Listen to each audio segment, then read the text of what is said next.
Welcome to A Taste of AZ podcast, where we interview everyone from James Beard award-winning chefs to local mixologists, winemakers, breweries, and so much more. We've got an awesome episode lined up for you today. But before we get into that, head to atasteofaz.com so you can subscribe to our quarterly magazine and email newsletter to find all of the best places to eat and drink around town. Don't forget to follow us on social media. Now let's get into the episode.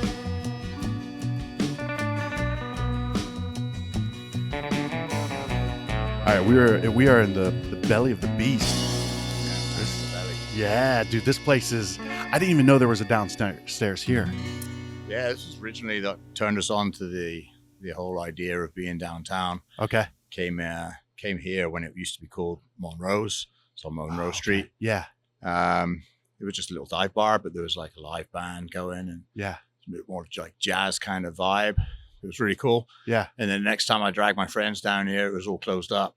Okay. And then Like you go down to this part of town. yeah, no, this whole place, the basement was yeah, closed. Yeah. and Yeah. Okay. I was like, oh, that was cool. That bar was really cool. Like, what happened to it, you know? Yeah. And did a little research and got a hold of a realtor. I actually had keys for it for about 6 years before we actually really? started building in Yeah. there. Yeah, it was a long process getting this place open, but Dang. started from just seeing the basement. Yeah. Yeah, Oh, and then we 6 years. dude. knocked open the whole upstairs. I mean, you've seen up there obviously, Yeah. but turned into a big place. Yeah. Let's find little hidden Yeah. rooms. It was like a movie theater upstairs and stuff, Oh. like really small. Like, Okay. I was always told by the landlord it was Yeah. an old movie theater.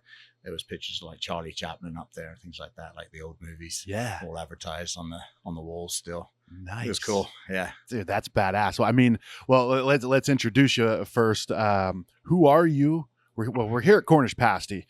I got a fanboy a little bit before I even went down this journey. When I was doing jobs that I hated, I worked at University of Phoenix for like 10 years. I loved going to Cornish Pasty was it right off of University, I think? Yeah. right? The OG Hardy. Yeah, dude. Once I discovered that place, I'm like, this is my spot, man. Awesome. I Cool. loved it. Thank you. It's still one of those places where people are coming from out of town. They're like, oh, where should we check out? Mhm. Cornish Pasty is always in the mix. Yeah, I'm like, something dude, a little let's- different for sure. Yeah. for sure. So who are you and what do you do with Cornish Pasty? I guess I'm the founder. Yeah. Name's Dean Thomas. Just celebrated our 20-year anniversary. So Congrats, I've been doing this for a little while now. Yeah. Started in Tempe in the Hardy location in like 1,000 square foot place.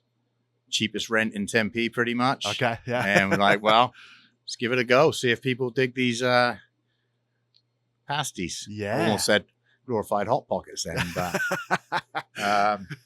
But yeah, I mean, we kind of went in. I was always a chef beforehand. Okay. And we were like, well, we'll give it a go, see if people dig pasties. And if not, we'll just sell sandwiches or something else, you know? Yeah. But it hit. People loved it.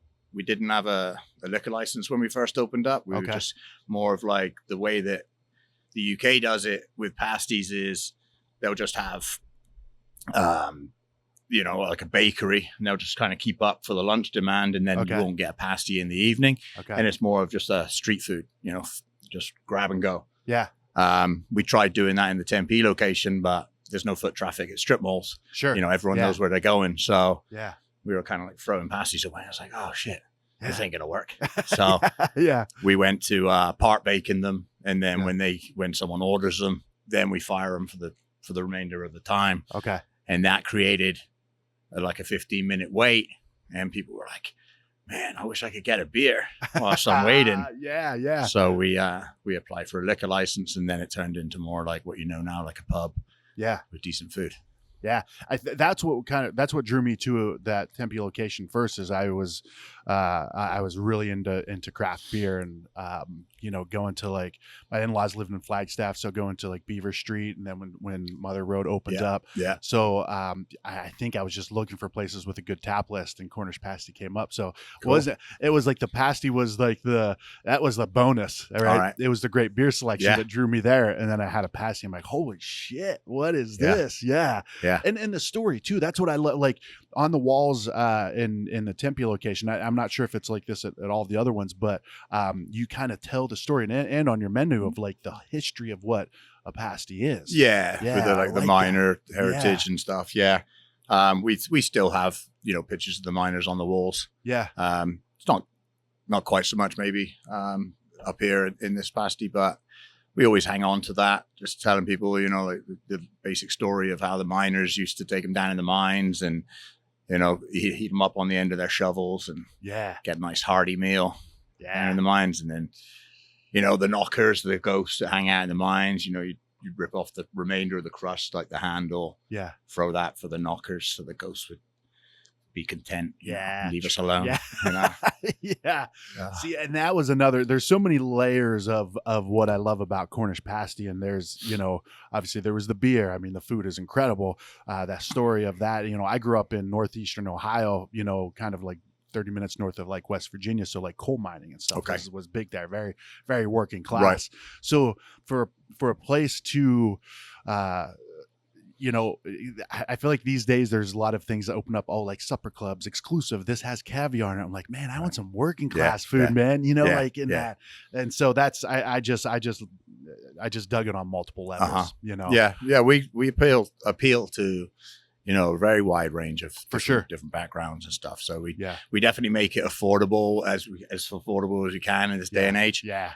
But we've always I've always surrounded myself with skateboarders and BMXers, and generally, they live paycheck to paycheck. So we wanted to be, a place that everybody can enjoy, but then hopefully the quality of the food is good for people that are used to spending a little bit more money. Yeah.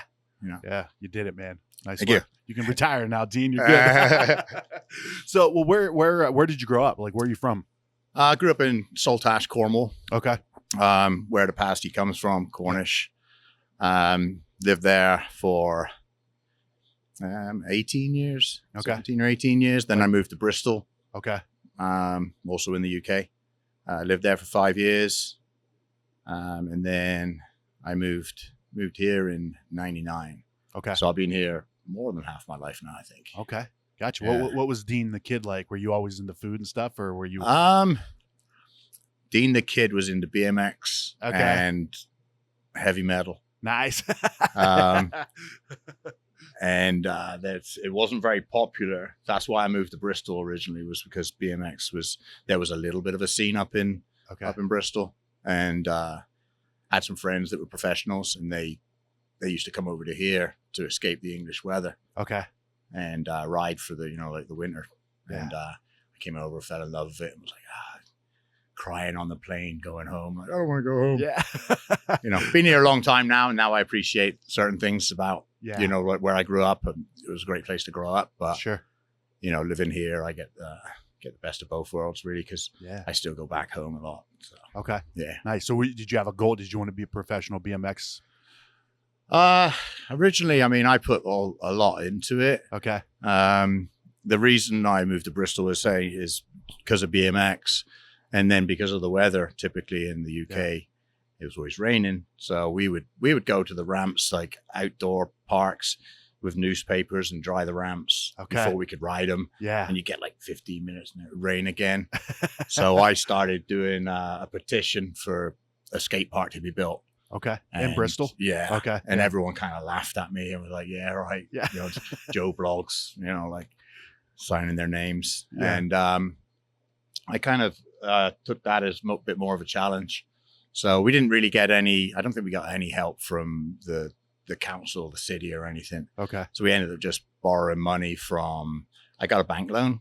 It was in the years where you could go to a bank manager and explain what you wanted to do. And it wouldn't be like, well, computer says no. Yeah. Run your credit. you can pull the heartstrings a little bit. Yeah, exactly. And it sounds like a pretty good idea, So we ended up building a skate park and opening it up with a restaurant and bar inside of it. Oh, nice. We did Mexican food and burgers and things, all made from scratch again. Yeah. We did it right. And we had a liquor license. Okay. Which was interesting at a skate park. Sure. So. Yeah. But I did that for like 3 years and we sold that. And the skate park itself turned into more like a nightclub. Okay. And the nightclub's still there, but the skate park closed maybe 5 or 6 years ago. So the bar and the food side of it was kind of secondary, but then ended up kind of taking over a little bit. Yeah, like I mean, more so than we got, because I was never really into the rave scene and stuff. Okay. We got approached because we were putting on punk shows, but it was all like under the radar. yeah, Um, as punk should be, right? yeah, it was Yeah. the punk. The promoters were, just using flyers. They had this rule of never putting it in the Evening Post and local newspaper. Okay. And we went out and branched out and had another guy organize it, and he advertised it in the newspapers. Yeah. And then the police came down, Ah, and it wasn't like Blink 182 punks, It Yeah. was the UK subs and like, real crusty old punks. yeah. And that really believe in anarchy and stuff. Yeah. So it was interesting when the cops showed up. They showed up 3 different times because they kind of got wise to what we were doing. yeah. And on the 3rd time, I was actually here in the States on vacation. And my friend was like, "Hey, what do you think about putting a rave on?" And I was like, "No, that's not what I want to do. I'm not into it at all." And he kind of figured, you just go ahead and do it anyway. Ah, And 1,500 people turned up, and the cops. And course, then yeah. when I get back to the UK, my friend was like, the cops want to see you, see if you can keep your license. So I went and saw the cops and explained my side of the story, and they were cool about it. yeah. And after that, we stopped doing the shows, and I kind of sold up and Okay. then moved out here because I was missing being here, and yeah. it was like, this is a lot of work and a lot of headaches. Because I was Yeah. only like at the time, like 20, 21 years old. Okay. So it was a lot of responsibility. Sure. So- Yeah. But I did that until 99. Okay. Yeah. Gotcha. And so of all places to go to, how did Phoenix, why was Phoenix that place? Because I had friends here that Okay. rode BMX. Yeah. They lived on the west side. Okay. So that was my first experience, was west side of Phoenix. Okay. Yeah. Yeah. On, was it Thomas and 51st Ave? Okay. Something like that. So it was Yeah. interesting little neighborhood. Sure. But it was enough. I was like, this is awesome. I Yeah. love it. Like the sunshine all the time and stuff. Yeah. Yeah. Yeah, the sun will win over most Brits Yeah. for sure. Well, yeah, I mean, I grew up in northeastern Ohio, so I don't think quite the kind of weather you had, but Mhm. yeah, dude, I moved here in like 07, and I was like, I'm here, man. Like, this is Yeah. great. October, I moved here in October, try to go to some places and buy flip-flops. They're like, no, it's fall. I'm like, it's Right. not fall, man. This ain't fall. Like, Yeah. go back to Ohio, it's dreary and it's Yeah. muddy, so I get it. So you came over, had like when you opened a restaurant side of that you had food and stuff at the skate park, were you part of that? Like, as far as like, were you cooking? Were you I was in the kitchen the Okay. whole time. Yeah. Yeah. And that's kind of why I never became, or not the reason I never became Yeah. a professional, but it was kind of, at the end of the day, we were open from 10 in the morning till 12 at night. Okay. And I would be in the kitchen until like 10. So Ah. then it was like the last thing I wanted to do was go ride my bike. Sure. I'd join all the drunks that were in the bar. Yeah. You know, Yeah. It seemed like the more fun at the time. Yeah. So it's kind of, it never really got to that point where I was like, okay, I'm focusing on BMX. I'm going to be a professional. Yeah. I Gotcha. was decent, but Yeah. it wasn't Yeah. at, what they're doing these days is crazy. I don't know if you Yeah. follow it, but I used to a little bit back into like, I would say like late 90s and stuff, Uh-huh. like Dave Mira and stuff Yeah. like that. I didn't know much about it. I used to love playing the video games. Yeah. Like, you Yeah. do like 4 backflips and Yeah. I'm like, dude, Yeah. I'm badass. Yeah. But I've always loved to be, I mean, back in the day, what was that? The Rad? Remember the movie the Rad the movie. Yeah. Yeah, I almost wore my BMX Bandits t-shirt today. Actually, Did you? Oh, Yeah. dude, that's awesome, man. Well, so you get to Arizona, and is that when the food side of things kind of started to kick in? Because you said you were a chef for a while. Yeah, I was Yeah. always. I went to culinary school. Okay, here. No, in the UK. Oh, gotcha. Okay. Where it was free. Oh, Yeah. interesting. Okay. Yeah. It was great. It was a long time ago now, 90, 91, 92, something like that. Okay. Got a really good base on cooking. Originally, I didn't really know what I wanted to do. Okay. I wasn't really that academic. Yeah. So it was like, oh, well, what kind of choices do I have? Yeah. And my dad was a school teacher, but he was a careers officer at the time. Okay. So he took me to, careers, what do you call them? Yeah, like a career day type of Yeah. thing, or yeah. So He was like, well, you like cooking? Because I did like cooking at home, Yeah. you know. And yeah, you know, basically I signed up there and then went to college and I did well. The lecturer thought I was a decent chef. He always told me that basically if you have a decent palate that agrees with most people, then, you know, like that's a good step towards being a good chef. Sure. Yeah. So we've always, you know, I mean, with pasty, we keep it pretty simple, but everything's made from scratch and it's all, you know, the same cooking principles as I learned back then. From college, I got my lecturer that vouched for me, got me a job in a nice restaurant, which was more like fine dining, country kind of place. Okay. But we would go down and pick our vegetables every day, and the hunter would bring in like a bunch of rabbits on his back and throw them down still warm, and I'd get to gut them. Yeah. Fun. That place was really cool. But then my love for heavy metal got in the way of that. I wanted to go and see Wasp. Okay. And the head chef wouldn't let me have the day off. So I said, oh, I'm out of here then. I'm glad I did. I wouldn't change anything I did, but it was probably not the smartest move at the time. Hey, you know, those are the things you do when you're young, though, right? Yeah, like, I feel like you do them at some point in your life. Yeah. It's better to do them when you're young than when you're like 50. I'm like, you know what? F this. Yeah. I'm walking away. Yeah. Like, shit, man, you got a wife and kids to take care of. Yeah. So then I went and worked for my dad. My stepdad was a builder, contractor. Okay. So I went to work on the building sites with him for about 6 months in the gales and hail and horrible. And I was like, my mom was like, well, you should get back in the kitchens, you know? Yeah. And I was like, well, I need a car. Yeah. And my mother was like, well, I can lend you some money for Volkswagen Bug, which is what I wanted. Yeah. If you get a job back in the industry. So got a gig working for a hotel down in Loo in Cornwall. And then they had a sister restaurant hotel up in Bristol. And I made that move up to Bristol. Yeah.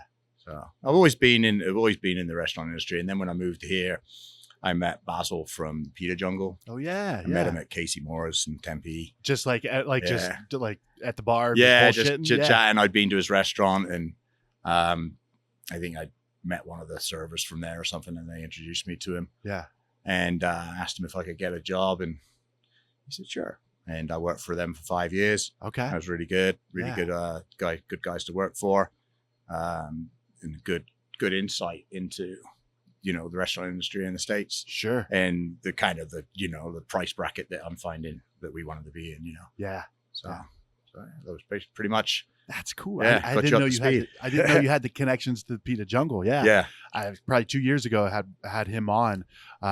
What a cool dude. Like his Basil. Yeah, he's awesome. Like his story and he just got that, you know, as the kids would say these days, he's got that vibe, you know. He's so was it the Tempe location that you I worked at the OG. Okay.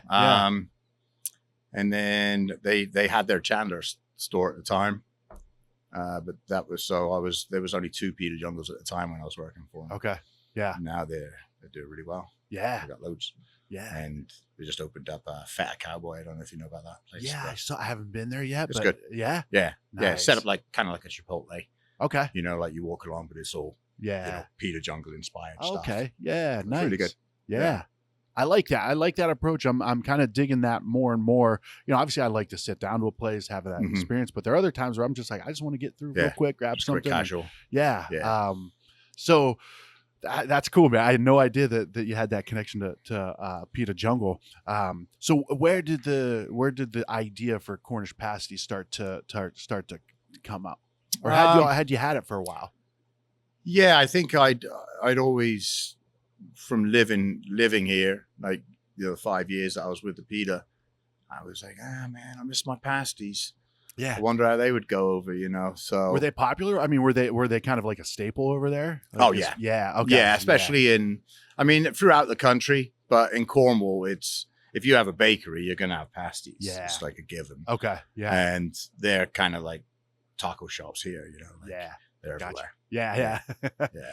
So you always kind of had that, and you were wondering how it would do here. Yeah, and you couldn't find them, right? Yeah. I mean, there was English pubs, you know, that would sell them, but it wouldn't be like their specialty. Oh, gotcha. Okay. So I just figured give it a go. You know, once I got a kitchen, that can create pasties. It could create, I could do a burger joint, or I could do, like there's other things I could do out of the kitchen once the hood's in and whatnot. So sure, yeah. I was just like, well, give this a whirl. Yeah. And first day, like I was saying earlier, it's like there wasn't a lot of foot traffic, but the feedback that we were getting was really good. Yeah. My parents were in town. And I went home. I was like, "This is gonna go mental. Like, it's gonna be great." Like I could just tell just from the reaction I was getting from the customers. Yeah. So, yeah. That's got to feel good too, because you're like, man, I hope this works, right? Yeah. You have these ideas that you're hoping to catch on, and then when it does, you're like, oh shit, right? Because I always thought, kind of grown up blue collar, you're just kind of like, all right, is my idea good, right? Are people gonna like it? Right. You don't think about success and then a problem being, can I keep up? Right. Yeah. Like now that people love it, like, oh shit, like that's another set of problems in itself. Good problems, but for sure. Yeah. So things caught on pretty quick in Tempe. Yeah. Okay. I mentioned I used to go to Casey Moore's quite a lot. Yeah. And they were always really supportive. They let us put, flyers around saying that we were opening up this space. Yeah. And we had free pasties, and we had a keg of Guinness and a keg of Harp at the time. I think it was what we had. Yeah. Before we had the liquor license, but it was just a kind of a party. No one was paying. So yeah, we were all good. And we got the whole place. I mean, it wasn't very big. It was only 1,000 square feet, the original location. Okay. But we jammed it out. And from then, just like closing the place down and then going to Casey Moore's, everyone's coming up to me going, "Oh, dude, that was, gave me a lot of confidence in that I was onto something for sure." Yeah. And then, we got a lot of really good help. We've always employed friends of friends, and so it's been a lot of help from good people. The whole way along, for sure. I mean, but it's been a ride. Yeah, sure. I'm sure, man. Yeah. I'm sure. We seem to be doing like something all the time. There's always an expansion going on or a new store. We try to do it employee owned for the most part, just to kind of keep it, real. Yeah. I mean, we get offers of franchises and stuff, but it's, I don't know. Someone who wants to franchise a restaurant a lot of the times they got a lot of money, but they probably don't want to put the time into running the restaurant. Yeah. They'd rather, so I just steer away from that, and we just keep it with the people that, if I didn't get the opportunity from my business partner, Richard Brody, I knew him from back in Bristol as well. Okay. He liked what we did back there with the skate park and the restaurant. Yeah. And he had a little inheritance money. We wiped him out. It was like, at the time, it was like $100,000 or something. Okay. Which, at the time seemed like a hell of a lot of money. I thought we could get a restaurant open for like 20 or 30K, but it was, that was close budget for that kind of money at that time. Yeah. But we managed to get it open. And I think when we opened our doors, we had $5,000 to fall back on. Okay. Which is, like not a lot of wiggle room. Yeah. Made it work. Yeah. Yeah. Hell yeah, you did, man. Well, that was one thing that was, first of all, or second of all, third of all, whatever. Thank you for being part of our book too. Like we're so stoked to have you be part of this. And so I think the conversation that we had, we're just, talking about the project, obviously, and then we were just bullshitting. And then you were telling me about how each of these places is employee owned, right? Mm-hmm. So you're kind of a through line for all of them, right? Yeah. But then you have different partners in each one. Yeah. For the most part, yeah. Dude, that blew my mind, because I'm like, all right, I have a business partner. He's a great business partner, and people tell me all the time, like, man, it's rare to have a really good business partner. What is it? The only ship that doesn't sail is a partnership type of, Yeah. And I'm like, I'm very lucky. I have a good business partner. You're rolling the dice, man. Yeah. I'm sure you have good, I mean, I got lucky with Richard, original business partner at the beginning. Super, super good guy. I've known him for a long time. Doesn't step in the way of me at all. Like if I say, I think this is a good idea, he's like, sure, go on. And so that's great. You couldn't wish for more. Yeah. Is it okay to keep reinvesting our money? Yeah, sure. Carry on, yeah. So, I mean, I think it's worked out for both of us for sure, but it's definitely nice, like person to deal with rather than, it could be some nightmares out there. Yeah. And then, like I say, we've had employees that work their way into management. Got a guy called Andy Beck, who's manager in Tempe right now, but he was in Mesa up until a few months ago. Just signed a lease down in Tucson. He's going to be my partner down there. Nice. I know that he knows what he's doing. Yeah. So, we've got our guidelines, like stay within this, make sure we're not buying cheaper quality food, and, like the kind of things that you find in franchises, a list of, don't do this, Yeah. and that's understood. And then I like their personalities. Obviously they've shown that they can work with our people. Yep. In the restaurants that he's been in. So looking forward to doing that with him. Hopefully within like a year. Okay. That'll be going. And then the guys out in Vegas, a couple of friends that were also employees back in the Hardy OG. Okay. They've been out in Vegas now for more than 10 years doing their thing. And then Flagstaff, we got a guy called Ryan. Okay. Who's my partner up there. He's another great guy. Fits the Flagstaff vibe. Yeah. Yeah. It's he wanted to live there, so it's Okay. like a lot of it is if someone's like, oh, I want to do one here, like fancy living there. Yeah. Then that's interesting to us to continue. Yeah. I'm getting older, so it's like I've been doing something. Like there's been a project in the works for every year since we've been open. So as long as the guys are coming through and showing me that it's not going to create, like I wouldn't say 20 years more of headaches, but there's been a fair share of headaches. And Sure. now that we kind of know what we're doing, they should be limited. Like the headaches should be limited. Yeah. Which then limits. Yeah, we've learned a lot, Sure. over the years, definitely. You learn like the lots of do's and don'ts. Yeah, for sure. And it's funny, those don'ts are the ones that stick a Oh, little yeah. bit more. Yeah, They should, the right? ones that burn. Yeah. Yeah. Let's take a quick break here. We'll jump back in. A real quick reminder, head over to atasteofaz.com and subscribe to our email newsletter. Also, subscribe to A Taste of AZ magazine and get it shipped right to your door. Now let's get back into today's episode. All right, man. So we got to talk about the pasties. We talked a little bit about them, but what impresses me, and honestly, I don't think it really didn't hit me until we started talking, is like the pasty itself, right, is pretty standard, right? Like when you see it and when you know what it is, but realizing you've got so many different, like you've got a Greek one, you've got my wife loves the Pilgrim. You've got a range. So you have like a whole world of flavors in these things. So that I would think that would complicate the process a little bit. We have a huge prep list. Yeah, I'm sure.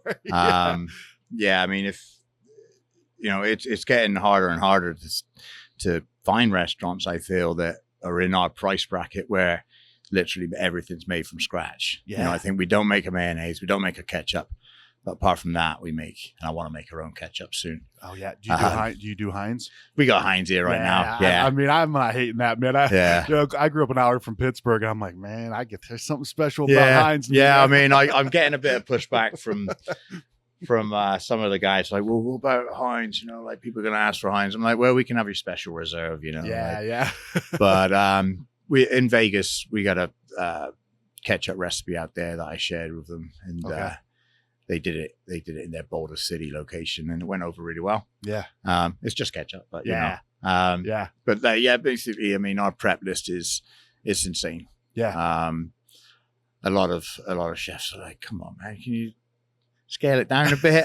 Like, we've taken things off the menu before, and people are still coming in going, oh, where's the Alfredo chicken? Did you take that one off? Yeah, we took that one off. Man. Took it off a long time ago. Well, I tend to always get the same ones. Yeah. So it was an OG one. Okay. We just put it on for our 20-year anniversary. Nice. Just as like a remember us. A little homage to. Yeah, I like that. So, but the process is it's labor intensive. Yeah. I remember, my mother would like making pasties at home. She'd be in the kitchen a good 4 or 5 hours by the time you make the pastry, and then like just dicing all the veggies up, cutting the meat up, Yeah. assembling them, egg washing them, and the baking process. Yeah. It's a lot of time goes into it For sure. so Yeah. I was wondering, that's funny because I never thought about that. And that's one of the things I love, because my wife and I can come and, I like, like Italian style stuff or the Greek style stuff. And she loves the Pilgrim, but everybody can, you're hungry for Mexican, you've got this one, there's a full range. Yeah. But I never thought of it from your perspective. Like, shit, man, that's a lot. Yeah. And then you do the sauces with all of them, which, dude, I'm a huge fan of sauces. And so the sauces that you make along with the pasties it just takes them up, like, I'm going to say another level. It takes them up like 3 more levels. Right. Like those Thank sauces complement them so well. Yeah. We thought we needed something, like in the UK, everyone's used to pasty just being a pasty. Yeah. We're just like, like we don't have any sides automatically on the plate. Yep. Whereas if you had a pasty and a side of fries, there'd be way more food than you need to eat. Sure. Yeah. Don't stop buying the fries, but yeah, I won't. Don't worry. Yeah. But it's a meal in itself. But it just doesn't. On the plate, I think until you're like halfway through it, you might be looking at it and going, "Where's my side? I need a side." Yeah. I think by the time you're done, you're like, "Okay, no, I didn't need a side." But the sauce, I think it complements it for sure. Yeah. Yeah. And what else is on the menu? I mean, you have the pasties, of course, but you do have some other things, right? Yeah, we make everything in house from scratch. We got 4 different soups that are going all the time. We got chicken liver pate. We do some different wing flavors. Yeah. We have meatballs, but they're like a Cornish style meatball, like bacon wrapped. Oh, really? Okay. Chicken livers and pork and beef. So really tasty meatball. Yeah. Ton of salads. Okay. We realize that not everybody is going to necessarily want a hearty meal, like pasty every time they come. So make something for everyone, and some just good sides. Yeah. You can get a side of the broccoli, cauliflower, side of potatoes, side of salmon. You got yourself a meal. Yeah. It's not necessarily a pasty. Yeah. So it's kind of funny because because I never even look at anything else on your menu except for the pasties. I'm like, which one am I going to get? Yeah. So to me, I'm kind of like, well, shit, what else do they have? Yeah. I remember I've had the wings. Okay. Yeah. Wings are fantastic. And we got a sticky toffee pudding that everybody in Vegas says is better than Ramsay's. So I'll take that. Hell yeah. It's good. Yeah. A few different unique desserts to America. Yeah. Things you don't necessarily see. Like what? Like, so that there's what was it? We got a banoffee pie. What is that? It's kind of graham cracker crust. Okay. And then it's caramel, which we just take a can of sweetened condensed milk and boil it in water for like 4 or 5 hours. Okay. And then it becomes like a nice thick caramel. Oh, gotcha. We put that down and then layer of bananas, whipped cream, and some almonds. Ooh. And it's simple but really good. Yeah. We got an eaten mess, which is crispy pavlova, like meringue shell. Okay. Which you smash up. Yeah. And then bind it with some whipped cream and some fruits. Apple caramel pasty. Peanut butter jelly pasty. I think I've had that one. Yeah. Yeah. And then sticky toffee pudding, which is really good. Probably one of our more popular ones. And then a chocolate bread and butter pudding.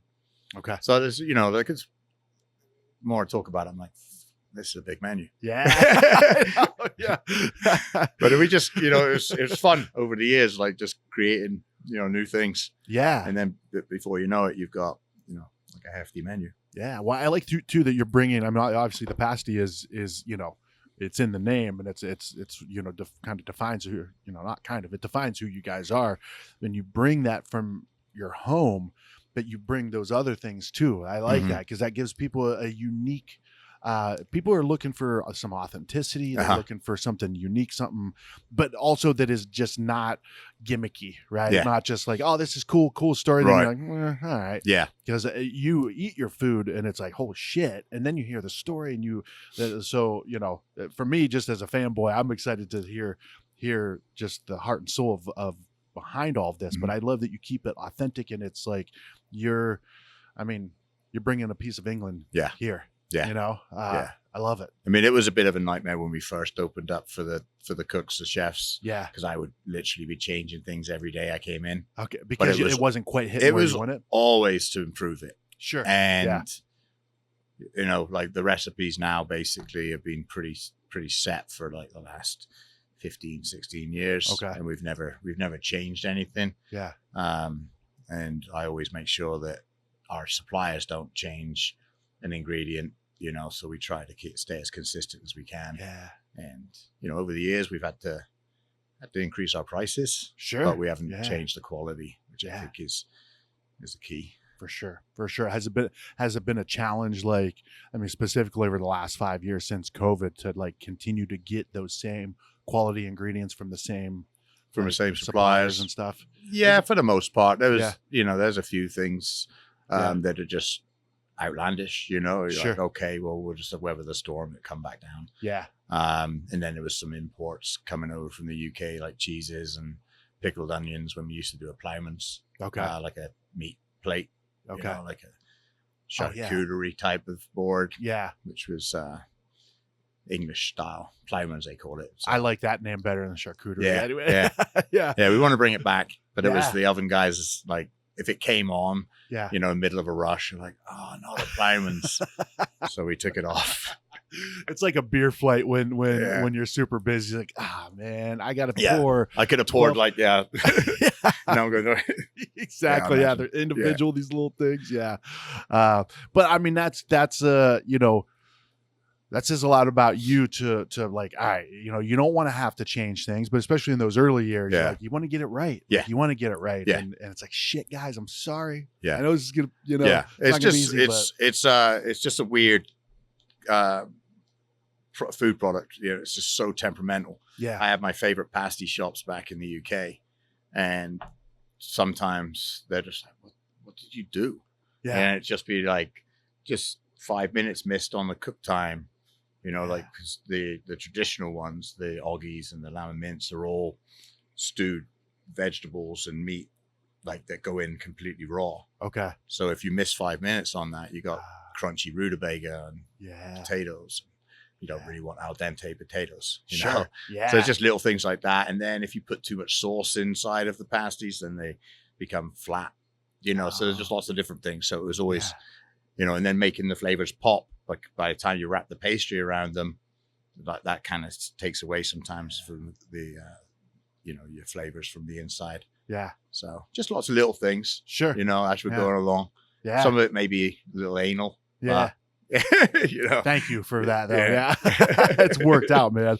So, all right. So now in Arizona, so would this be your first one in Tucson, or do you have okay, first one in Tucson, Flagstaff one. I love that one. And one thing I wanted to talk about with the Flagstaff thing is so Flagstaff, you know, we've got a really good relationship with Discover Flagstaff. We've got, you know, longstanding relationship with like Mother Road and Lumberyard. So we feel like we have a good presence and good relationships in Flagstaff. And we know that scene there is, in a good way, they're very protective, right? Like, they don't want someone just like, oh, this is a great opportunity, we're going to take over this place and do our shit and then go back down the valley. Like, you got to be part of this community. Yeah. Like I say, we choose people that obviously show that they've got everything it's going to take, but people that would fit into, well, they choose where they want to live, basically. And Ryan wanted to move up there, start a family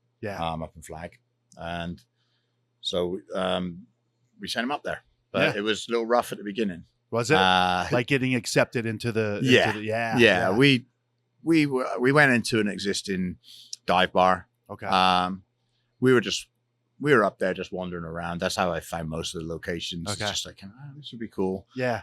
You know, like, the first couple of locations is just what we could afford. Okay. But with that one, we walked in, they were playing Clutch, one of my favorite bands. So I was like, oh man, this place is cool. Yeah. And we asked the realtor if there was anything in Flagstaff. And he said, yeah, this place. God, I forget the name now. I mean, wasn't there like it was like kind of a pool hall dive bar? It was a dive. Total dive. There was like dog babysitting basically in there. Okay. There was like a bunch of dogs in there. Was it really? Yeah. It was cool. But so yeah, they were open and dogs were in there. Like, so Yeah. it wasn't like, they just get, okay. It's a bugging me now. I can't remember the name. It's right on the tip of my tongue. It'll probably come to me. But we'll superimpose that in. We'll do a voiceover. All right. Well, that part of town too. Sorry, not to interrupt, but that part of town it took a little bit longer to get that kind of up the wrong side of the tracks. As they say. Yeah. Because everything was over on like where the square was and all of that stuff, but you didn't really go down that way. But now you got places like Historic and Annex and Tourist Home and Cornish Pasty. It's cool down there. Yeah. But yeah, when we first inquired about it, the realtor said that this place is going to go out of business, and would we want to check it out? So we said, yeah, cool, we'll check it out. And at the time, I had an investor, guy from England. He was one of our original customers at the Tempe spot, actually. Okay. And he was like, oh, man, I know you don't want to franchise, but would you be interested in getting some finance? I'm like, yeah. You want some money, dude? Great, yeah. So, and he's worked out to be great. But his father-in-law ended up buying the building. Okay. So, yes, they were definitely going out of business. I mean, we were in there checking the place out, and I probably shouldn't say anything about that, but the IRS turned up looking for the old owner and stuff. Okay, yeah. So it was definitely like on its way out. But as far as a lot of people in Flagstaff were concerned, they were like, oh, someone from, big restaurant group from Phoenix is coming and pushed out, the other bar.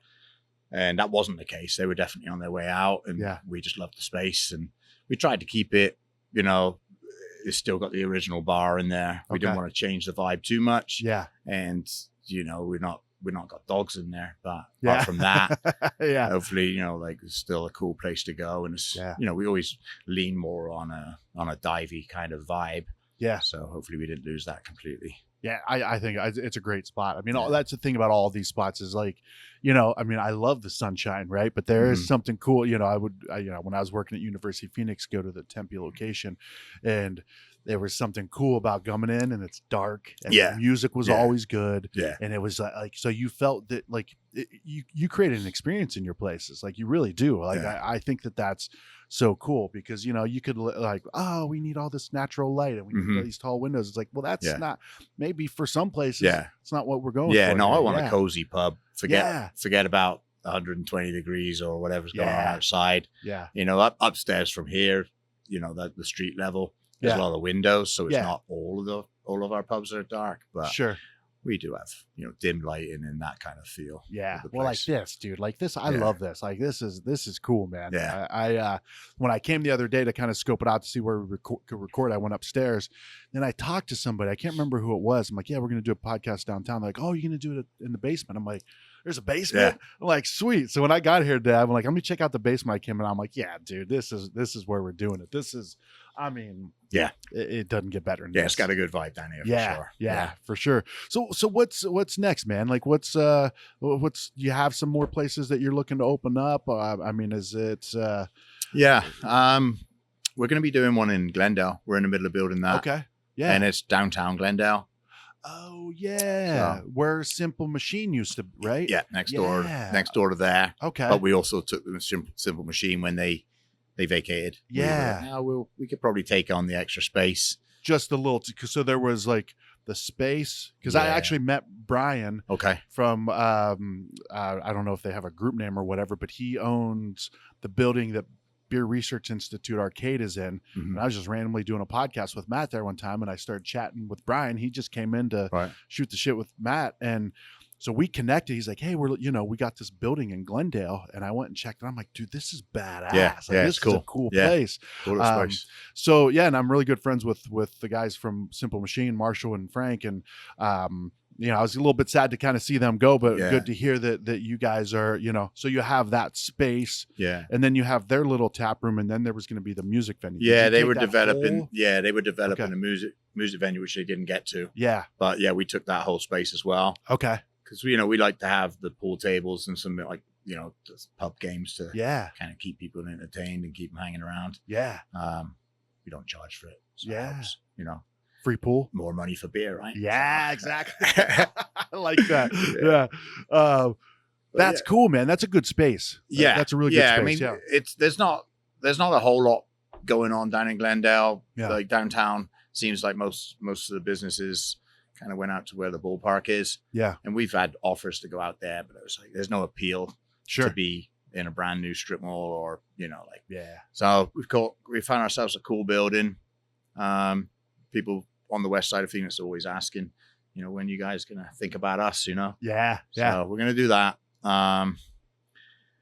We were talking about doing something in Gilbert, but that fell through. Okay. We were going to do. I was going to revisit the skate park days, and we were going to do kind of like what the Yard do with the ping pong and stuff. But we were gonna do like a skate park and trails for mountain bikes out the back, and it was cool. Yeah. Cool idea. I've been thinking on it for years. So. Yeah. But we just put it on the back burner. They wanted to sell the building. We weren't in a position where we could buy the building. So Okay. Yeah. it kind of fell through. But it's probably in hindsight, it's good to take a couple of years maybe before we get into anything like that. But I like that idea though. Yeah. So like just something where you can walk, like you can hang out, have a beer, Yeah. have a pasty, and yeah, it had like a balcony that overlooked the warehouse where we were going to put the skate park. yeah. Then we were going to have like a bar up there, like, so people could have their drinks and watch some stunt nutters. Yeah. Maybe get a little brave after a couple pints. Oh, of that. Yeah, that was one of our concerns. Yeah. But yeah. For sure. Yeah. Yeah. But, Like, hey, can I let me get a pint of Guinness? It's like, Yeah. can you sign this waiver? Yeah. What? Yeah. You're not going to go out there and Right. break your neck? exactly. Yeah. Yeah. Your insurance company was Yeah. probably like, Dean. Well, Yeah. we started inquiring on insurance, and it was probably going to be pretty expensive. Yeah. But we were thinking, well, there's axe throwing bars, there's Yeah. snowboarding resorts, like where everyone's drinking on the hills on the mountains. Yeah. So I don't know. I think Yeah. there's ways around it. Yeah. For sure. But it'd just be cool to kind of expose people that don't really ever seen like some of the things that kids are doing, like, or adults are doing on skateboards and BMXs these days. So, I would love it, man. I Yeah. would watch. I think it'd be cool. Yeah. It was a really cool space. It was the old Cider Corpse building Oh, yeah. Okay. that Yeah. we were looking at. Yeah. So, but, Yeah. Okay. So Yeah. that's, it was that's a big space. yeah. Yeah. And so then that that whole back area where we were going to put Yeah. like dirt jumps and trails and stuff. that makes sense. Yeah. Yeah. Cause that was a huge area back Mhm. there. Like they Yeah. had the tap room and then the warehouse, and there's a couple other buildings there. And yeah. Yeah, it would have been cool. Yeah. But I don't know. We didn't act for- fast enough either. We were kind of all umming and ahhing on whether it was a good idea or not. I Yeah. was thinking, yeah, it's a great idea. Yeah. Yeah. I don't want to hear any negatives. Yeah. Yeah. Just tell me what I want to hear. Yeah. Well, cool. Anything else in the works, or is it just kind of keeping things rolling with what you got? Yeah, I mean, with we got some little remodels, and hopefully we're going to work on our Scottsdale location to build to cover a bit of the patio, Okay. so then we can get some pool tables in that location Oh, as well. nice. Yeah. We've been thinking about doing fish and chips for a long time, Okay. because it's the one thing that most English pubs would have. Yeah. And we don't. So we've got a space that's the old jewelry store, Okay. Michael's. that Oh was yeah. there Right. for like, Yeah. Okay. he was there for like 60 years. He worked until he was like 102. I Wow. don't think I'm even exaggerating. I think that was what Dang. it was. So we've had that space for a while now. It's So we're gonna- meaning like, so you're gonna will it be at Cornish It's Pasty? going to be or- kind of like speakeasy. but will it be uh, a different name, or would it be under Cornish Pasty? Yeah, we're gonna give it a different name. Okay, We're gonna make it feel nice. like an old Cornish fisherman's pub. Oh, It's already nice. got kind of like low ceilings like this. Yeah. So we're gonna do lots of rafters and like this nice wood like Yeah. just nice cozy vibe, I like it. and serve some fish and chips and a few other things that fit. Yeah. And then maybe if we can handle the fish and chips there, then maybe we can offer it in pasty as well. Yeah.